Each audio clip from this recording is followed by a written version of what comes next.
Goeiemôre vriende, dit is vandag Vrydag die 26ste September 2025. Mag julle 'n lekker naweek hê wat sommer so voor julle uitstrek. Ten minste is dit dan Vrydag vandag, né? Kom ons raak net so vir 'n wyle stil.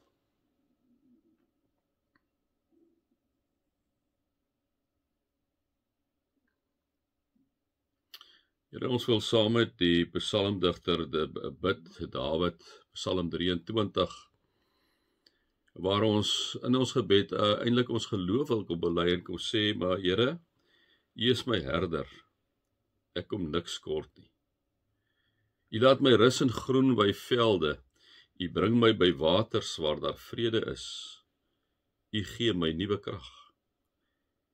U lei my op die regte paaie tot die eer van U naam, en selfs gaan ek deur donker dieptes, sal ek nie bang wees nie, want U is by my.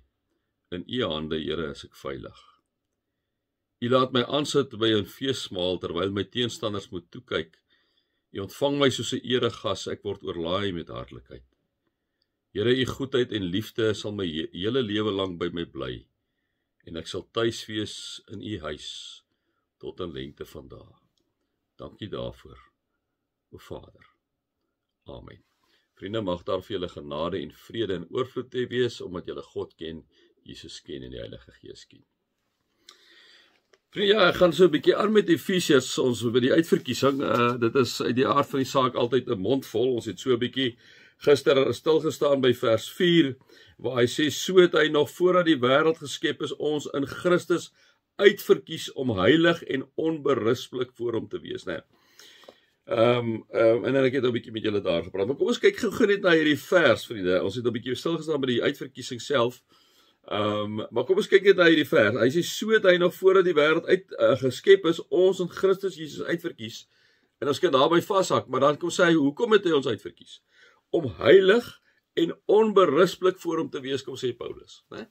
Paulus kan praat met hierdie mense, sy omsendbrief vir almal van hulle, hy sê, moenie dit vat dat julle uitverkies is sommer as maar net nie, julle behoort aan Jesus Christus, en onthou, omdat julle aan Jesus Christus behoort, kom sê Paulus vir ons, lieve vriende, en kom sê hy vir hierdie breër gemeenskap in Klein-Asië, wat 'n klomp gemeentes eintlik omvat, kom sê hy, julle is uitverkies, hoekom nie net om julle lekker kan gaan sit en, ons is uitverkies, ons kinders van Here, nee, sê hy, om heilig en onberispelik voor hom te wees. Om heilig en onberispelik voor hom te wees. Nou vriende, dit is 'n mondvol. So hy praat met hierdie gemeentes, liewe vriende, en ek kom sê vir hulle, hoorie so julle is nie sommer so nie. Julle moet een ding onthou, julle is kinders van God, kinders van Jesus Christus, deur die werking van die Heilige Gees, en julle is daarom heilig en onberispelik voor hom te wees.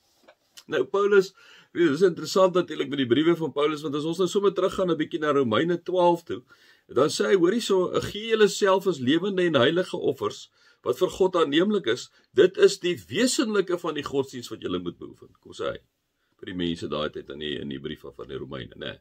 Nou kom sê hy, so hoorie so, julle voordat die wêreld geskep is, as julle aan Christus is, julle uitverkies, om heilig en onberispelik te lewe. En dan gaan ons na Genesis 1:27 toe, waar die skrywer vir ons sê, maar ons is gemaak na God se beeld, om wat te doen? Om hom te verteenwoordig. Om hom te verteenwoordig. Hoe verteenwoordig ons hom? Deur heilig en onberispelik voor hom te lewe. Nee.